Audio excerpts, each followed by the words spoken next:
Hello and welcome back to Cello 101. Today we're going to be working on number 3 from the second Suzuki book for cello.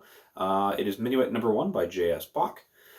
A little bit of history on this one to begin with. Bach is a very well-known name when it comes to classical music.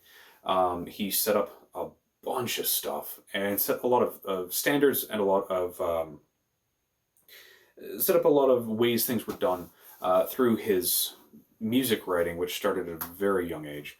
Unfortunately, at the end, towards the end of his life, he did wind up going deaf, which was, I could only imagine how hard that was for him. But the fact that he still continued composing after the fact, it just blows my mind. Absolutely blows my mind. So today we are going to just work on this single piece. This one will be a little bit shorter overall in length, but this one has something that we have not run across before. This one has shifting. So we are actually going to start with the last section after, directly after this piece. It says, practice slowly and accurately in the beginning. And, well, I take that back. Let's go ahead and back up one step, and let's start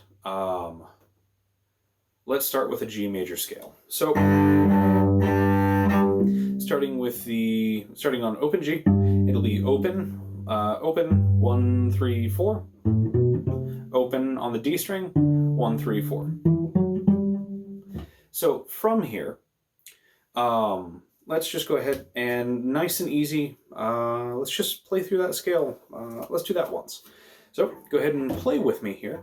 Nice, laid back, not particularly worried. Very, very close attention should be paid to pitch to make sure that we are matching pitch. We're making sure that everything is nice and in tune. But in terms of like note duration and, we're going to be playing quarter notes, we're going to be playing half notes, whatever. We're just change when I change. And join me on a single octave scale. So 1 2 3.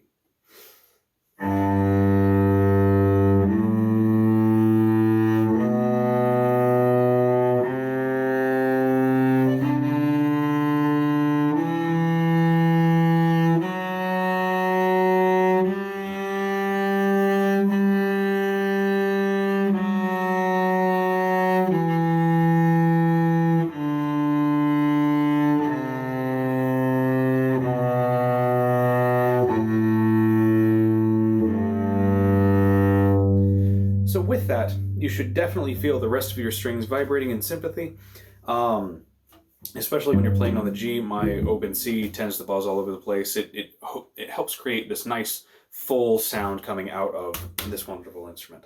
Other thing to note is cellists, make sure you keep the side of your beard trimmed, because getting it stuck under strings as you're going through and shifting and doing all this, it can get rough.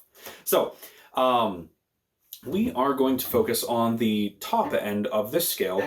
So we go up to a G, and then we're going to come down. Well, actually, we are not playing a G. We are playing a C scale there. I do apologize. So it'll be, instead of 4 3 1, it'll be 4 2 1. So this one should actually resonate and sound even better on the instrument. If nothing else, starting with a G major scale, starting with any scale to really kind of get back into the feel of the instrument and getting that sound back into your head is not necessarily a bad thing. However, I picked the wrong scale with which to do it today. So let's go ahead and start at the first, that first little practice chunk there after Minuet No. 1. It'll be a G, a F, an E, and then a D, and then you shift to where where your fourth finger would go. You're going to put your second finger there. And even even cold placing my finger is still a little rough for me. But this is what it'll sound like. Then shift. I apologize, something got in my eye. So one more time. Take a second. Okay. Go ahead and join me for this one, because this is going to be very important when it comes to actually playing this piece. Let's go ahead and take it nice and slow, just same.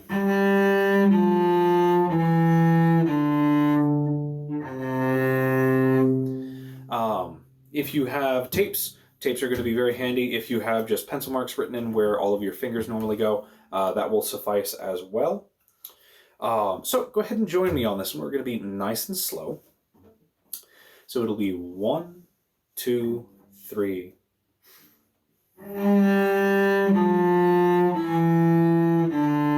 Wait for that shift. When you come down on that second finger instead of fourth finger, second finger, you should feel your C string vibrating in sympathy. It'll actually be doing it at the harmonic, usually for me. It should be the second order harmonic, but because you've got, no, that'll be first order.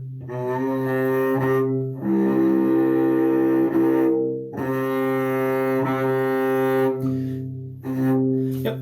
So you're playing the exact same note on you're playing one note on one string, and this one, at least for me, is vibrating in sympathy at the exact same pitch of the C string, an octave up, which is really kind of a cool phenomenon.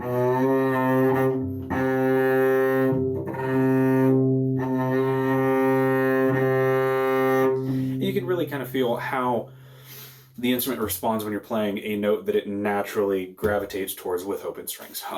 So let's go ahead and do that one more time, and I will curtail my rambling.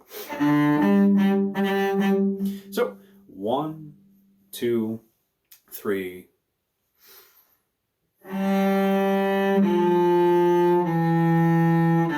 Shift. You should feel that one. So we can do this a little bit faster in the next exercise. That sounds like this.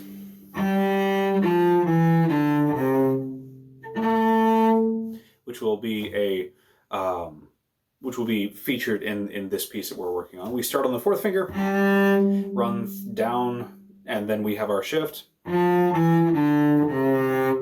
then we reach over with the fourth finger, still in the same position on the D string, and play an A.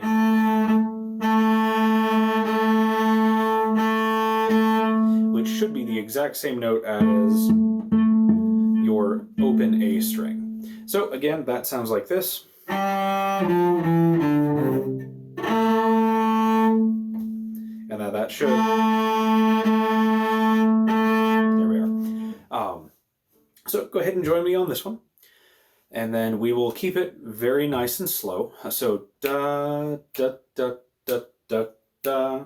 Because we do have that shift in there, and then we are reaching over and playing that note there. So that open A, or then not open A. So go ahead and join me for this one. 1, 2, 3. Let's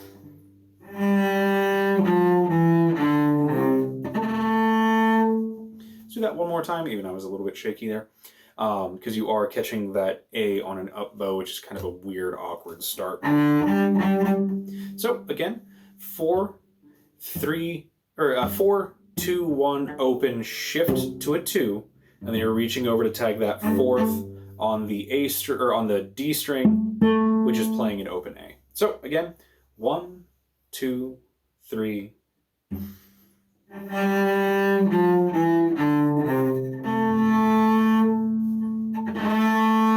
And these are so nice because you can just reach over and play the open A string and the note that you have under your finger at the same time to double check and make sure that you're in tune. So let's go ahead and try the next line down at the bottom of page 8, and we are starting on a high D.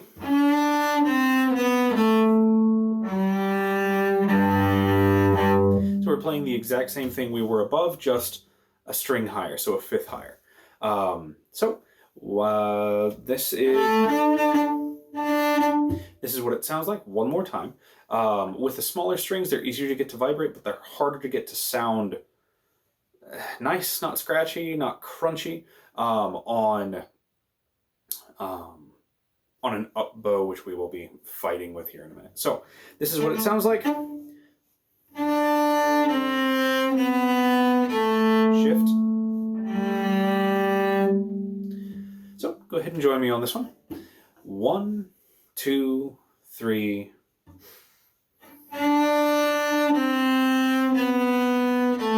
Shift. Okay. And then moving forward, it's the exact same thing, just up a string. This one, you're actually going up to hit a high E.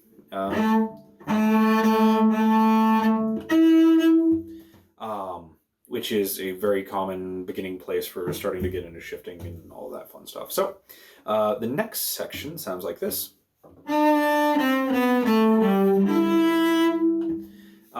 So go ahead and join me for this one. We will keep it nice and slow. 1, 2, 3.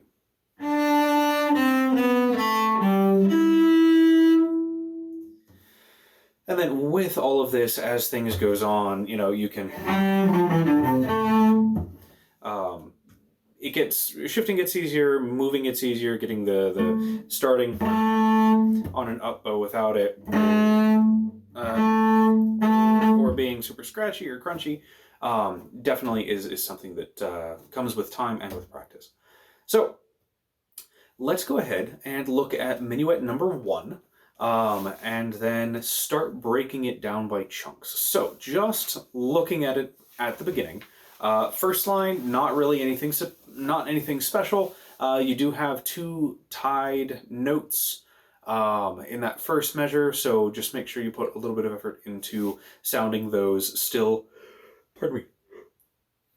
sounding those separately under the same slur, so that it doesn't just turn it into a half note. Second line, we do have our first shift with second position. Then we have a repeat, so we play all of that again.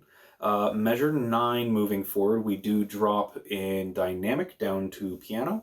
And we have nothing really all that out of the ordinary. We do have sharps on the F sharp, which feels like a bit of a modulation. So it feels like we're going to be temporarily hopping into another key, even though the key signature itself doesn't change. And then measure 13 into measure 14, we have that shift into second position and then playing a fourth finger, which would be the next open string. We don't actually have an open E string, but that would be the next string logically and systematically if we did. And then everything runs straight. We do have the naturals marked back in measure 17. And then measure 21, we have that second position shift again. This time we'll be playing fourth finger on the D string, which basically is an open A. And then that entire second chunk repeats, plays through one more time, and moves on from there. So let's go ahead and break down the first line of Minuet. So first line is going to sound like this.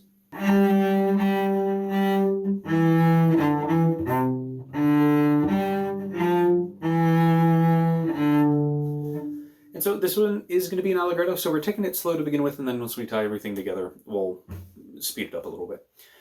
So go ahead and play that first line with me. Don't think we're going to spend too much time on this first line, just because this is very nice, simple, straightforward, and I'm sure y'all are picking up enough to be able to keep up relatively easily. So go ahead and join me, nice and slow. 1, 2.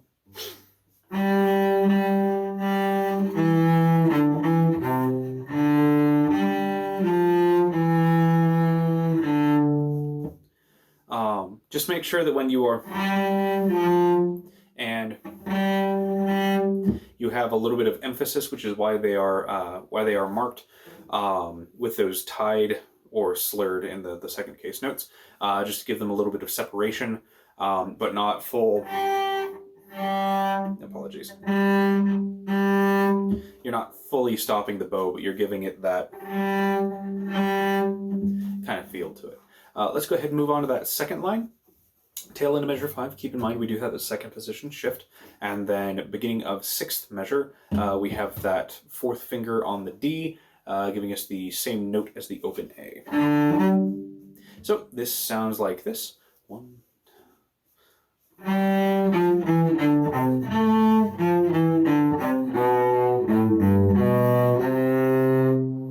So keep in mind, we are starting in 1st position, and when we have that transition up to 2nd position, and then after the 1st beat in measure 6, we are dropping back into 1st position.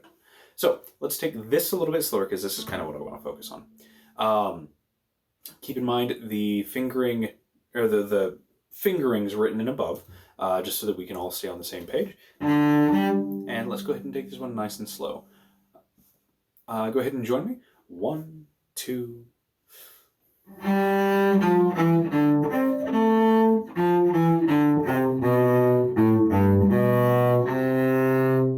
So it'll be shift, shift. So let's go ahead and play through that nice and slow. Usually what I do when I'm looking at this music and I'm working through what my fingerings are, what my hand positions are going to be, I actually write a slash, vertical slash, all the way through the entire staff, where I'm going to be shifting in between my notes, just so that I do not miss a critical shift or repositioning of my hand wherever it needs to be. So one more time, go ahead and play with me nice and slow. 1, 2. Shift, shift.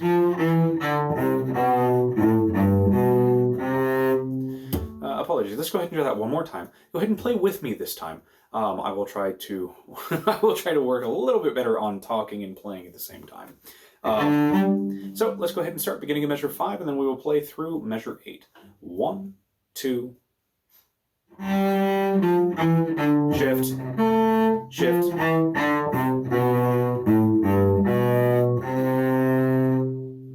Okay, and then let's go ahead and play through that one last time without me getting in my own way and announcing when to shift.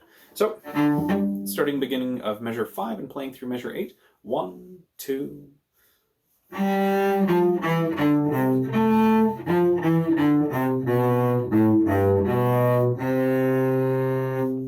Let's go ahead and play through, I will go ahead and play through the measure 9 through measure 12. Do keep in mind we do have that drop down into piano in terms of where our volume level is at. So it sounds like this. 1, 2.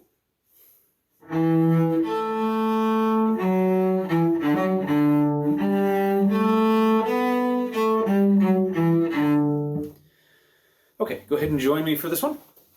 So 1, 2.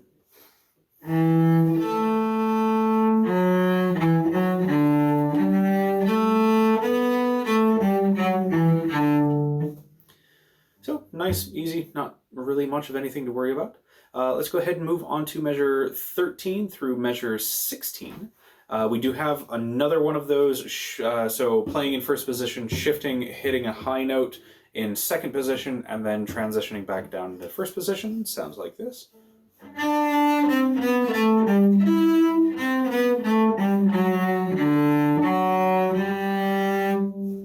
So go ahead and join me, nice and slow. 1, 2.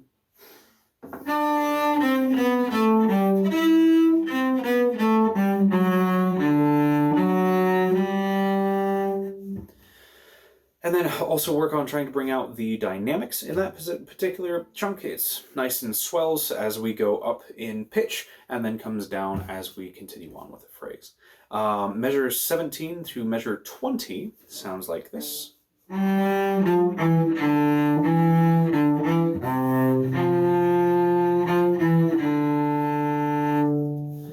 Nice, easy mezzo piano, nothing really special out of the ordinary. So go ahead and join me.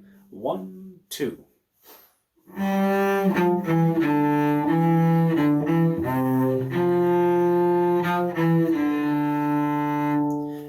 one more shift and then we also have that dynamic swell. So measures 21 to the end sound like this.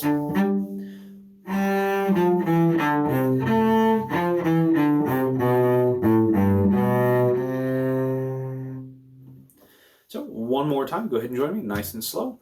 1, 2.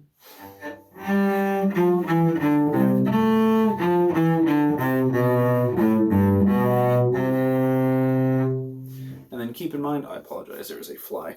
Keep in mind, the second time through on that one, we also have a retard. So it is going to be it is going to get progressively slower, not dragging, but a little bit slower in the 2 last measures. So let's take the first section and play it by itself. And then we'll play that a couple of times, and then we will play the second section, and then we'll wind up stitching everything together just a little bit quicker, and we can start working on increasing the speed. So, first section, measure 1 through 8. Go ahead and join me on this one. 1, 2.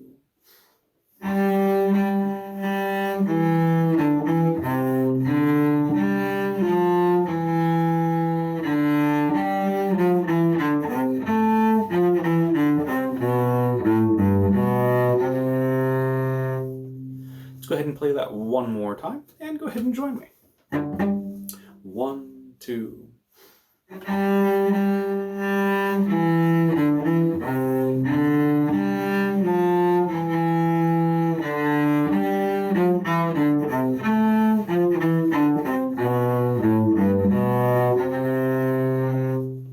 And then let's go ahead and play the second section, measures 9 to the end, and go ahead and join me.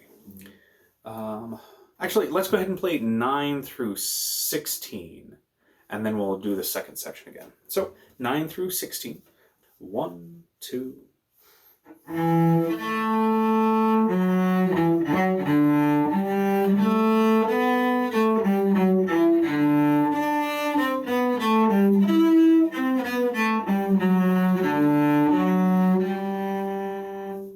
Okay, go ahead and join me this time. And make sure that you pay attention to the dynamics as we get a little bit louder through 13, and then we get a little bit quieter through the tail end of 15 and into 16. So go ahead and join me, starting in piano. 1, 2.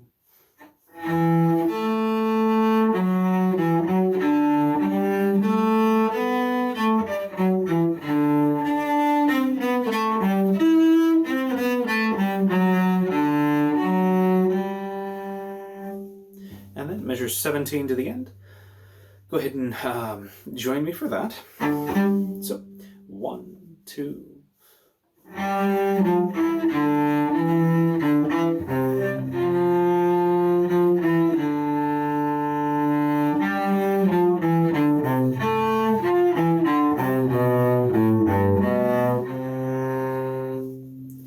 Okay. So let's go ahead and play measure 9 through the end.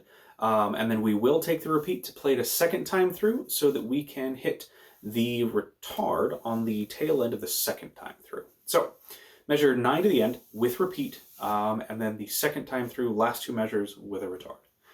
1, 2.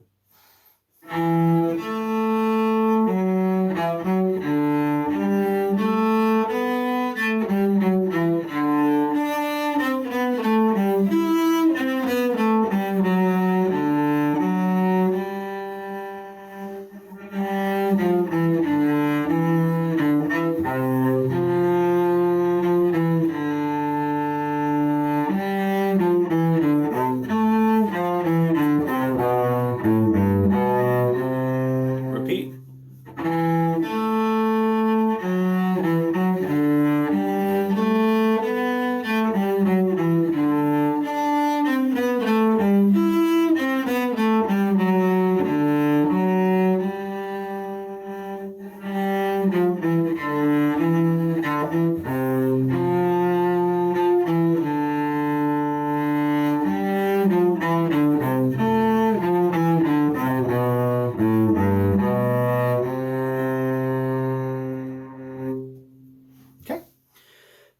go ahead and tie it all together and then work on getting a little bit faster.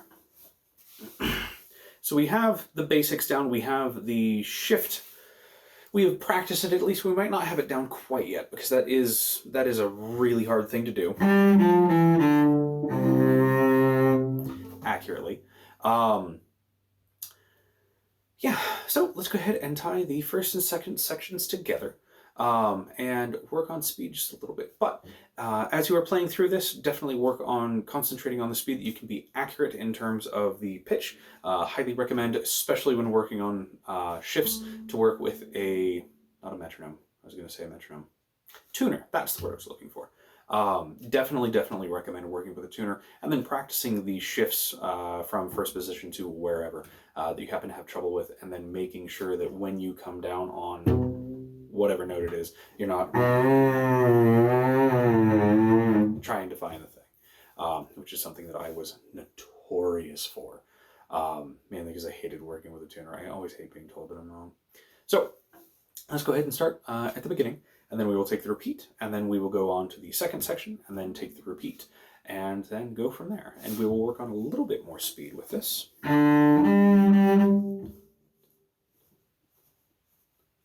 that should be a good speed. So, 1, 2, 3, 1, 2.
So, with this, we are starting to get into some of the really tricksy parts of playing this wonderful instrument. Shifting is always a bear. There are some easy-ish practice schemes that you can use. One of which was shown in here with the and being able to use, in second position shifting anyway. Being able to use the finger that you land, or the note that you land on, and double checking that it is in fact the rings resonant with the string below it, or in the case of the fourth finger,